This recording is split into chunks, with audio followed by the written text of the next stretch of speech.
Welcome to M Squared Nerds Out Reads A Christmas Carol.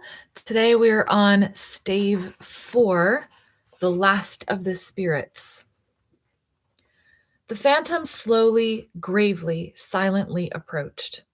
When it came near him, Scrooge bent down upon his knee, for in the very air through which the spirit moved, it seemed to scatter gloom and mystery. It was shrouded in a deep black garment which concealed its head, its face, its form, and left nothing of it visible save one outstretched hand. But for this, it would have been difficult to detach its figure from the night and separate it from the darkness by which it was surrounded. He felt that it was tall and stately when it came beside him, and that its mysterious presence filled him with a solemn dread. He knew no more, for the spirit neither spoke nor moved. "I am in the presence of the ghost of Christmas yet to come," said Scrooge. The spirit answered not, but pointed onwards with its hand. "You are about to show me shadows of the things that have not happened, but will happen in the time before us," Scrooge pursued. "Is that so, spirit?" The upper portion of the garment was contracted for an instant in its folds, as if the spirit had inclined its head. That was the only answer he received. Although well used to ghostly company by this time, Scrooge feared the silent shape so much that his legs trembled beneath him, and he found that he could hardly stand when he prepared to follow it. The spirit paused a moment, as observing his condition and giving him time to recover. But Scrooge was all the worse for this. It thrilled him with a vague, uncertain horror to know that behind the dusky shroud there were ghostly eyes intently fixed upon him, while he, though he stretched his own to the utmost, could see nothing but a spectral hand and one great heap of black. "Ghost of the future," he exclaimed, "I fear you more than any spectre I have seen, but as I know your purpose is to do me good, and as I hope to live to be another man from what I was, I am prepared to bear your company, and do it with a thankful heart. Will you not speak to me?" It gave him no reply. The hand was pointed straight before them. "Lead on," said Scrooge. "Lead on. The night is waning fast, and it is precious time to me, I know. Lead on, spirit." The phantom moved away as it had come towards him. Scrooge followed in the shadow of its dress, which bore him up, and he thought, and carried him along. They scarcely seemed to enter the city, for the city rather seemed to spring up about them and encompass them of its own act. But there they were in the heart of it, on change, among the merchants, who hurried up and down and chinked their money in their pockets, and conversed in groups, and looked at their watches, and trifled thoughtfully with their great gold seals, and so forth, as Scrooge had seen them often. The spirit stopped beside one little knot of businessmen. Observing that the hand was pointing to them, Scrooge advanced to listen to their talk. "No," said a great fat man with a monstrous chin. "I don't know much about it either way. I only know he's dead." "When did he die?" inquired another. "Last night, I believe." "Why, what was the matter with him?" asked a third, taking a vast quantity of snuff out of a very large snuff-box. "I thought he'd never die." "God knows," said the first with a yawn. "What's he done with his money?" asked the red-faced gentleman with the pendulous excrescence on the end of his nose that shook like the gills of a turkey-cock. "I haven't heard," said the man with a large chin, yawning again. "Left it to his company, perhaps. He hasn't left it to me, that's all I know." This pleasantry was received with a general laugh. "It's likely to be a very cheap funeral," the same speaker said, "for upon my life, I don't know of anybody to go to it. Suppose we make up a party and volunteer." "I don't mind going if a lunch is provided," observed the gentleman with the excrescence on his nose, "but I must be fed if I make one." Another laugh. "Well, I am the most disinterested among you, after all," said the first speaker, "for I never wear black gloves and I never eat lunch. But I'll offer to go if anybody else will. When I come to think of it, I'm not at all sure that I wasn't his most particular friend, for we used to stop and speak whenever we met. Bye-bye." Speakers and listeners strolled away and mixed with other groups. Scrooge knew the men and looked towards the spirit for an explanation. The phantom glided on into a street. Its finger pointed to two persons meeting. Scrooge listened again, thinking that the explanation might lie here. He knew these men also perfectly. They were men of business, very wealthy and of great importance. He had made a point always of standing well in their esteem. In a business point of view, that is, strictly in a business point of view. "How are you?" said one. "How are you?" returned the other. "Well," said the first, "old Scratch has got his own at last, hey?" "So I am told," returned the second. "Cold, isn't it?" "Seasonable for Christmas time. You are not a skater, I suppose?" "No, no, something else to think of. Good morning."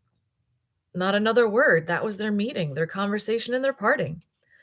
Scrooge was at first inclined to be surprised that the spirit should attach importance to conversations apparently so trivial, but feeling assured that they must have some hidden purpose, he set himself to consider what it was likely to be. They could scarcely be supposed to have any bearing on the death of Jacob, his old partner, for that was past, and this ghost province was the future. Nor could he think of any one immediately connected with himself to whom he could apply them. But nothing doubting that, to whomever they applied, they had some latent moral for his own improvement, he resolved to treasure up every word he heard and everything he saw, and especially to observe the shadow of himself when it appeared. For he had an expectation that the conduct of his future self would give him the clue he missed, and would render the solution of these riddles easy. He looked about in that very place for his own image, but another man stood in his accustomed corner, and though the clock pointed to his usual time of day for being there, he saw no likeness of himself among the multitudes that poured in through the porch. It gave him little surprise, however, for he had been revolving in his mind a change of life, and thought and hoped he saw his newborn resolutions carried out in this. Quiet and dark, beside him stood the phantom, with its outstretched hand. When he roused himself from his thoughtful quest, he fancied, from the turn of the hand and its situation in reference to himself, that the unseen eyes were looking at him keenly. It made him shudder and feel very cold. They left the busy scene and went into an obscure part of the town where Scrooge had never penetrated before, although he recognized its situation and its bad repute.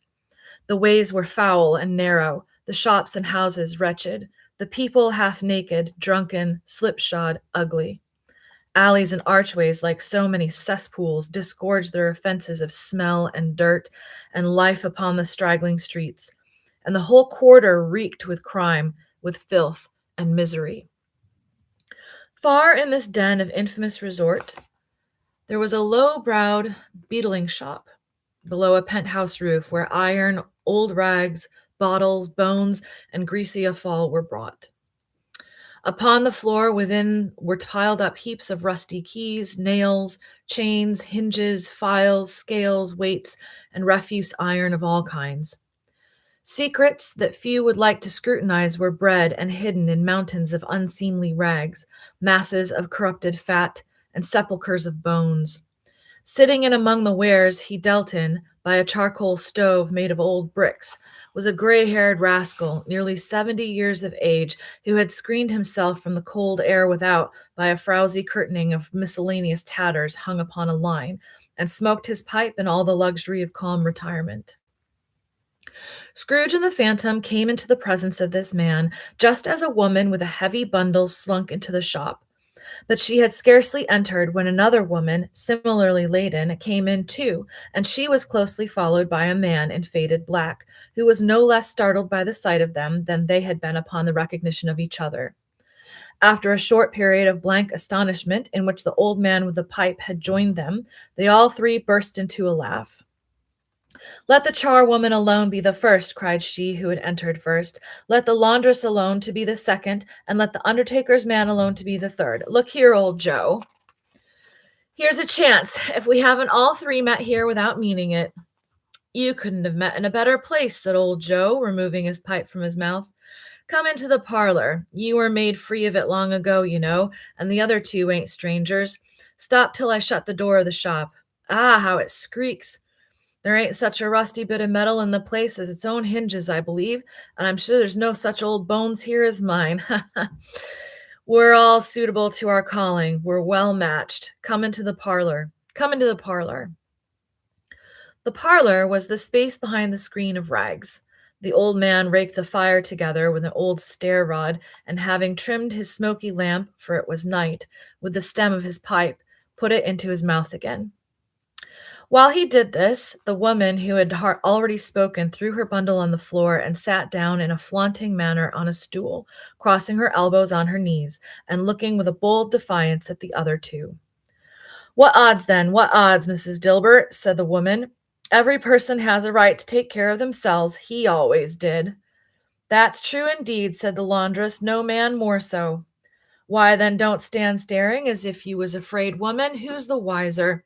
We're not going to pick holes in each other's coats, I suppose. No, indeed, said Mrs. Dilbert and the man together. We should hope not.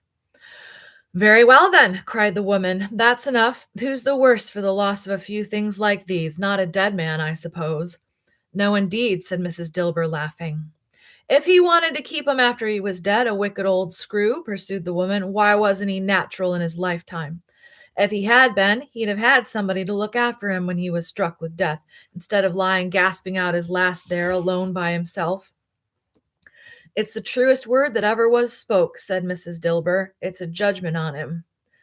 I wish it was a little heavier judgment, replied the woman, and it should have been, you may depend upon it, if I could have laid my hands on anything else. Open that bundle, old Joe, and let me know the value of it. Speak out plain. I'm not afraid to be the first, nor afraid for them to see it. We knew pretty well that we were helping ourselves before we met here, I believe. It's no sin. Open the bundle, Joe. But the gallantry of her friends would not allow of this, and the man in faded black, mounting the breech first, produced his plunder. It was not extensive, a seal or two, a pencil case, a pair of sleeve buttons, and a brooch of no great value were all. They were severally examined and appraised by old Joe, who chalked the sums he was disposed to give for each upon the wall, and added them up into a total when he found that there was nothing more to come. That's your account, said Joe, and I wouldn't give another sixpence if I was to be boiled for not doing it. Who's next? Mrs. Dilber was next.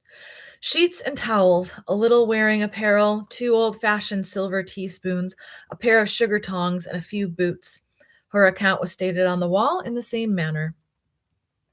I always give too much to ladies. It's a weakness of mine, and that's the way I ruin myself, said old Joe. That's your account. If you asked me for another penny and made it an open question, I'd repent of being so liberal and knock off half a crown. And now undo my bundle, Joe, said the first woman.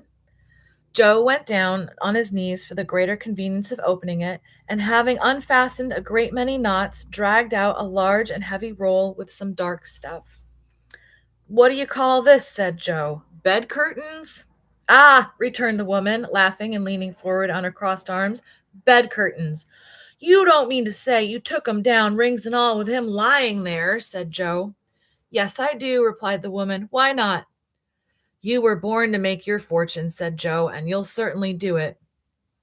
I certainly shan't hold my hand when I can get anything in it by reaching it out, for the sake of such a man as he was, I promise you, Joe, returned the woman coolly. Don't drop that oil upon the blankets now.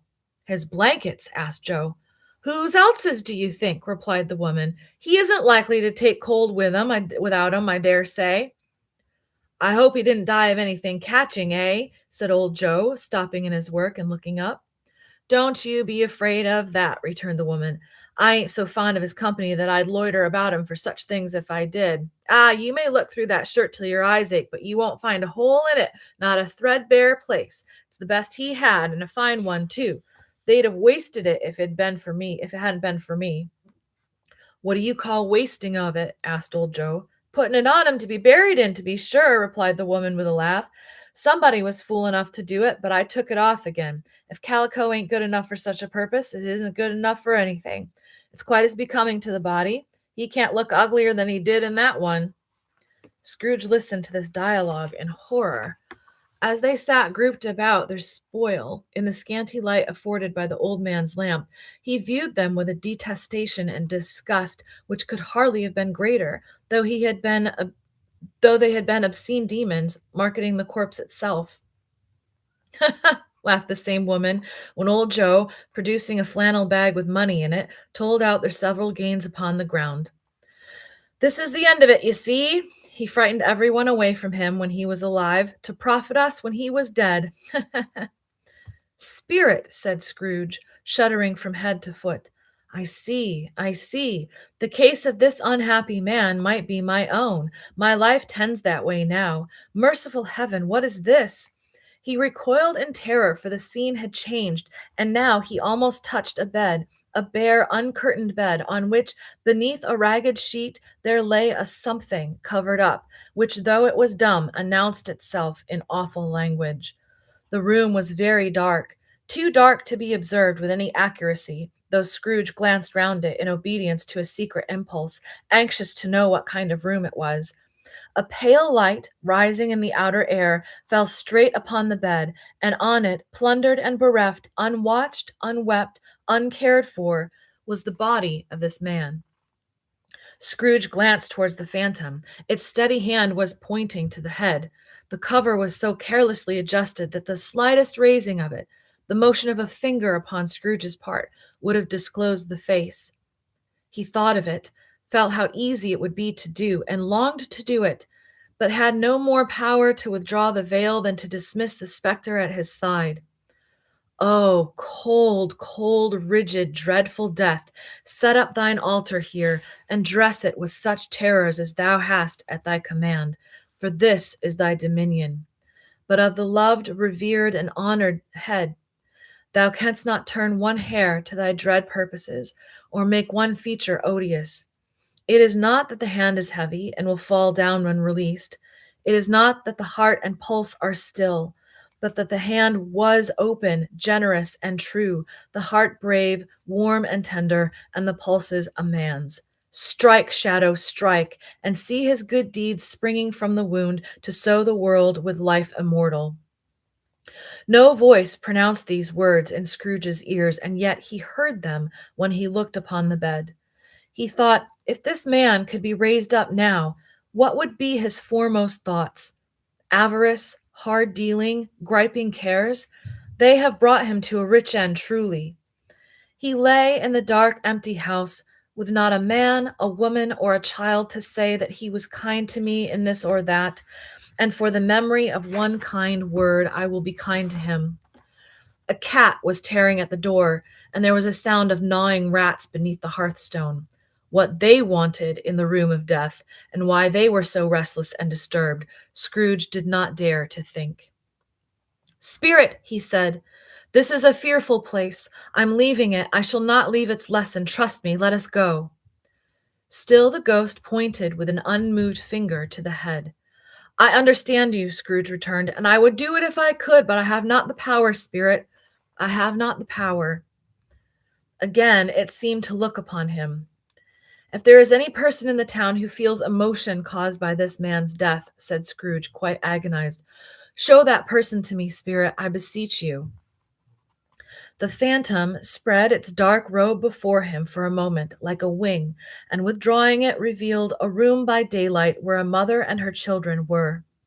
She was expecting someone, and with anxious eagerness, for she walked up and down the room, started at every sound, looked out from the window, glanced at the clock, tried, but in vain, to work with her needle, and could hardly bear the voices of her children in their play. At length, the long-expected knock was heard. She hurried to the door and met her husband, a man whose face was careworn and depressed, though he was young. There was a remarkable expression in it now, a kind of serious delight of which he felt ashamed and which he struggled to repress. He sat down to the dinner that had been hoarding for him by the fire, and when she asked him faintly what news, which was not until after a long silence, he appeared embarrassed how to answer. "Is it good," she said, "or bad to help him?" "Bad," he answered. "We are quite ruined?" "No, there is hope yet, Caroline." "If he relents," she said, amazed. "There is. Nothing is past hope, if such a miracle has happened." "He is past relenting," said her husband. "He is dead."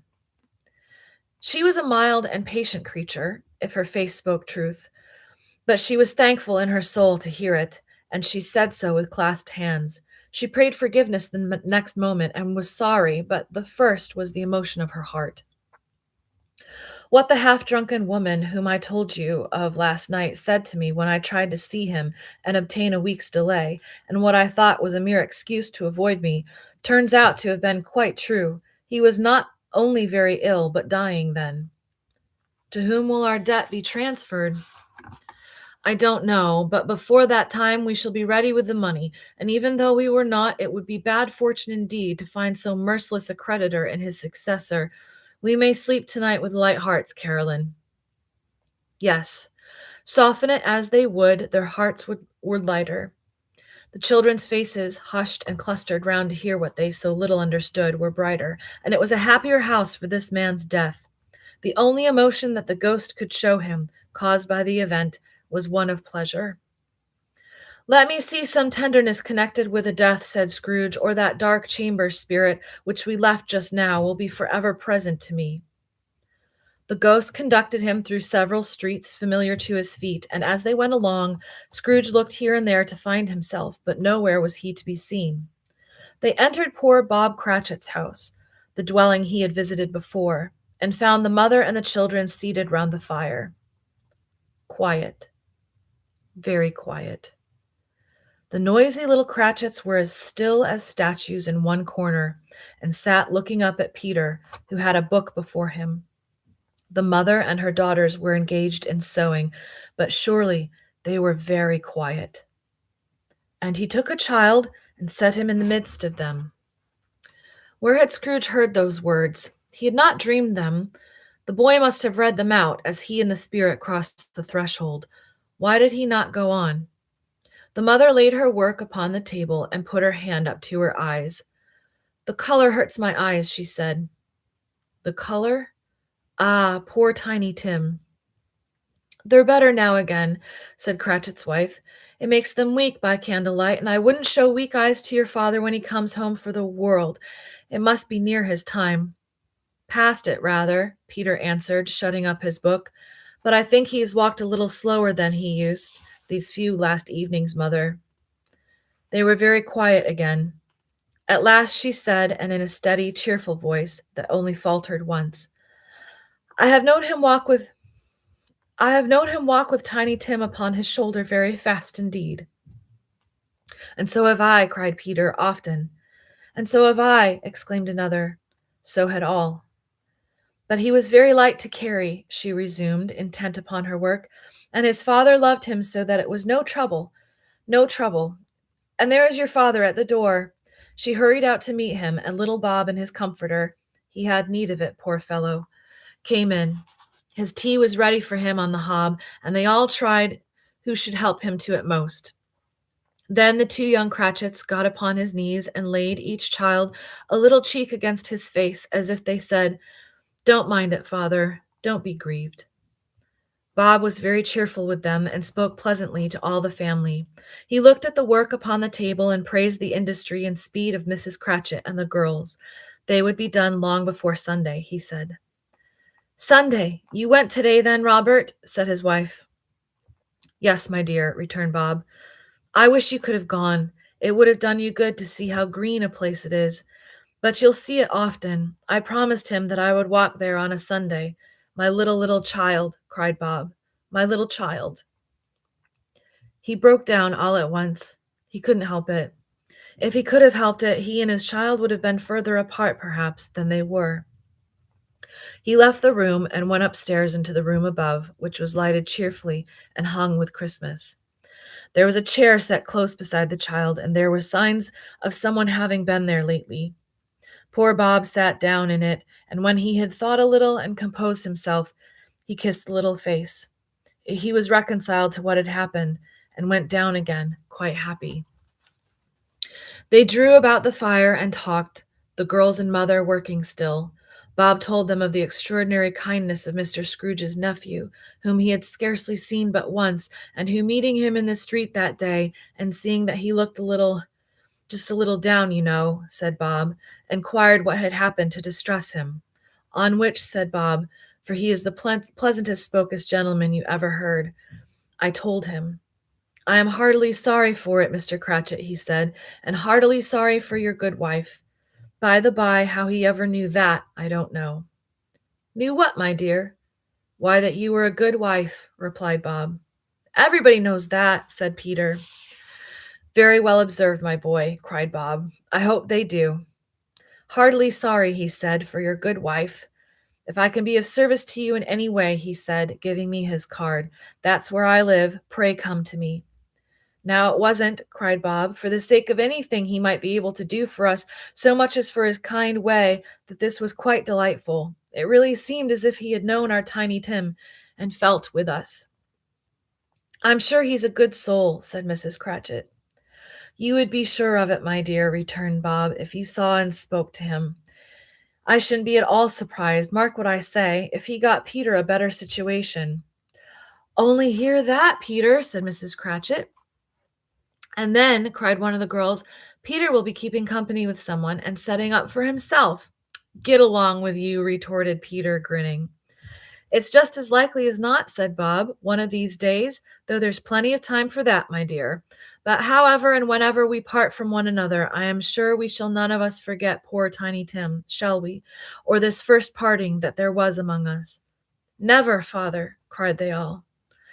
And I know, said Bob, I know, my dears, that when we recollect how patient and how mild he was, although he was a little child, we shall not quarrel easily among ourselves and forget poor Tiny Tim in doing it. No, never, father, they all cried again. I'm very happy, said little Bob. I'm very happy. Mrs. Cratchit kissed him, his daughters kissed him, the two young Cratchits kissed him, and Peter and himself shook hands. Spirit of Tiny Tim, thy childish essence was from God. Spectre, said Scrooge, something informs me that our parting moment is at hand. I know it, but I know not how. Tell me what man that was whom we saw lying dead. The ghost of Christmas yet to come conveyed him, as before, though at a different time, he thought. Indeed, there seemed no order in these latter versions, save that they were in the future, into the resorts of businessmen, but showed him not himself. Indeed, the spirit did not stay for anything, but went straight on, as to the end just now desired, until besought by Scrooge to tarry for a moment. This court, said Scrooge, through which we hurry now, is where my place of occupation is, and has been for a length of time. I see the house. Let me behold what I shall be in days to come. The spirit stopped. The hand was pointed elsewhere. The house is yonder, Scrooge exclaimed. Why do you point away? The inexorable finger underwent no change. Scrooge hastened to the window of his office and looked in. It was an office still, but not his. The furniture was not the same, and the figure in the chair was not himself. The phantom pointed as before. He joined it once again, and wondering why and whither he had gone, accompanied it until they reached an iron gate. He paused to look round before entering. A churchyard. Here, then, the wretched man, whose name he had now to learn, lay underneath the ground. It was a worthy place, walled in by houses, overrun by grass and weeds, the growth of vegetation's death, not life, choked up with too much burying, fat with repleted appetite, a worthy place. The spirit stood among the graves and pointed down to one. He advanced towards it, trembling. The phantom was exactly as it had been, but he dreaded that he saw new meaning in its solemn shape. Before I draw nearer to that stone to which you point, said Scrooge, answer me one question. Are these the shadows of the things that will be, or are they shadows of things that may be only? Still the ghost pointed downwards to the grave by which it stood. Men's courses will foreshadow certain ends, to which, if persevered in, they must lead, said Scrooge. But if the courses be departed from, the ends will change. Say it is thus with what you show me. The spirit was immovable as ever. Scrooge crept towards it, trembling as he went, and following the finger, read upon the stone of the neglected grave his own name, Ebenezer Scrooge. Am I that man who lay upon the bed? He cried upon his knees. The finger pointed from the grave to him and back again. No, spirit. Oh, no, no. The finger still was there. Spirit, he cried, tight clutching to its robe. Hear me. I am not the man I was. I will not be the man I must have been but for this intercourse. Why show me this if I am past all hope? For the first time, the hand appeared to shake. Good spirit, he pursued, as down upon the ground he fell before it. Your nature intercedes for me and pities me. Assure me that I yet may change these shadows you have shown me by an altered life. The kind hand trembled. I will honor Christmas in my heart and try to keep it all the year. I will live in the past, the present, and the future. The spirits of all three shall strive within me. I will not shut out the lessons that they teach. Oh, tell me I may sponge away the writing on this stone. In his agony, he caught the spectral hand. It sought to free itself, but he was strong in his entreaty and detained it. The spirit, stronger yet, repulsed him. Holding up his hands in a last prayer to have his fate reversed, he saw an alteration in the phantom's hood and dress. It shrunk, collapsed, and dwindled down into a bedpost. Join me tomorrow for the final chapter.